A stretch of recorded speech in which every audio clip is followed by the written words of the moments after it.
आप देख रहे हैं एबीएन महाराष्ट्र और मैं हूं आपके साथ मुनीर आरिफ खान।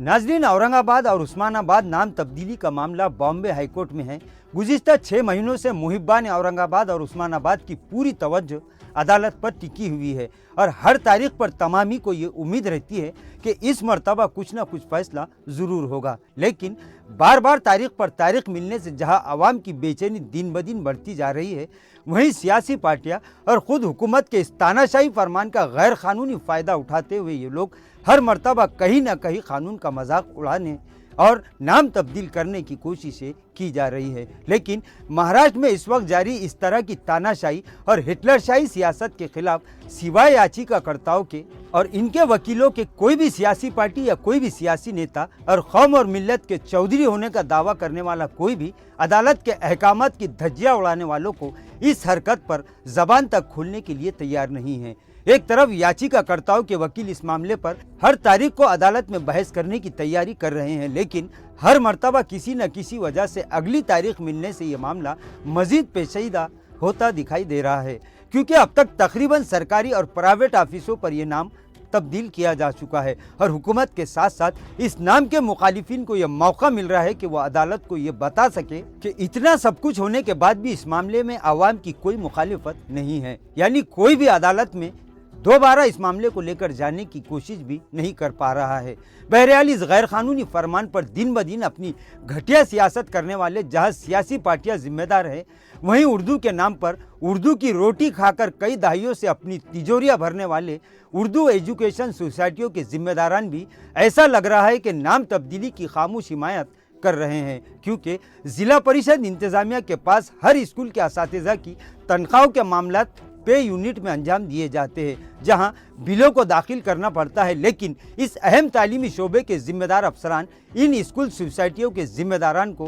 पूरी तरह से मजबूर कर चुके हैं कि वो बिलों को दाखिल करते वक्त औरंगाबाद नहीं बल्कि तब्दील शुदा नाम यानी संभाजी नगर लिखे। और इस तानाशाही फरमान पर बड़े बड़े उर्दू संस्था चालक किसी भी किस्म की कोई बातचीत न करते हुए फौरी तौर पर नाम तब्दील करके बिलों को दाखिल कर रहे हैं। इतना ही नहीं, औरंगाबाद जिला में ऐसी कई उर्दू एजुकेशन सोसाइटियां मौजूद है जिनके जिम्मेदारान ने खामोशी से नाम तब्दीली के न सिर्फ लेटर पैड बनवा ली है बल्कि तब्दील शुदा नाम के स्टाम्प भी सीना तान कर इस्तेमाल कर रहे हैं, क्योंकि ये जितने भी संस्था चालक है उन्हें शायद ना तो शहर के तारीखी नाम से कोई लेना देना है और न ही अवाम से और न ही इनके मसाइल और इनकी परेशानियों से, क्योंकि जो ये लोग तालीम का व्यापार कर रहे हैं यानी एजुकेशन माफिया, इनके सारे काम इन्हीं अफसरान की नजर करम पर हो रहे हैं।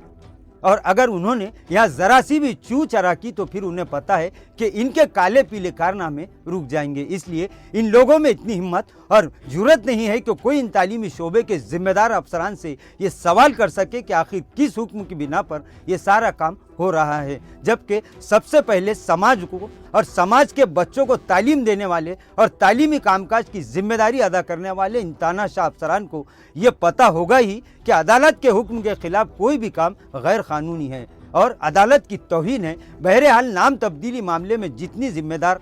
शहर की सियासी, समाजी और मिली तंजीमें और उनके जिम्मेदारान हैं और तमामी सियासी पार्टियां हैं, वहीं उर्दू के नाम पर अपना पेट भरने वाले कई उर्दू सोसाइटियों के कर्ता धर्ता भी अदालत के अहकामात की तौहीन के जिम्मेदार माने जाएंगे। बहरहाल कल यानी 20 फरवरी को नाम तब्दीली मामले पर बॉम्बे हाईकोर्ट में अहम और फैसला कुन सुनवाई है। अब तमामी की निगाहें अदालत के साथ साथ याचिकाकर्ताओं के वकीलों पर लगी हुई है कि वो किस तरह और किस कुव्वत के साथ इन सारे मामलात को चीफ जस्टिस के सामने रखते हैं। वहीं संस्था चालकों के साथ साथ जिन लोगों ने नाम तब्दीली के लेटर पैड और गैर कानूनी स्टैम्प तैयार करके अपने अपने कामों को पूरा करने के लिए अफसरान के साथ साथ इन लोगों ने भी कानून के अहकामात की धज्जियां उड़ाई है, इस मामले को भी पूरी शिद्दत के साथ चीफ जस्टिस के सामने रखे ताकि ऐसे कारनामों पर अदालत की कोई न कोई फटकार जरूर लग सके। नाजरीन, 20 फरवरी का सभी को इंतजार है और आवाम ने तमामी याचिकाकर्ताओं के वकीलों से भी ये गुहार लगाई है कि चाहे तबीयत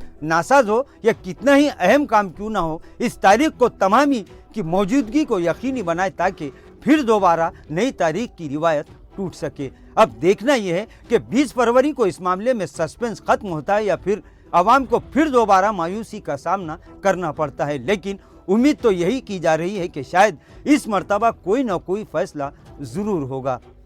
नाजरीन, आज के लिए बस इतना ही। कल फिर मुलाकात होगी कुछ नई खबरों के साथ। तब तक के लिए मैं मुनीर आरिफ खान आपसे इजाज़त चाहता हूँ। अल्लाह हाफिज़।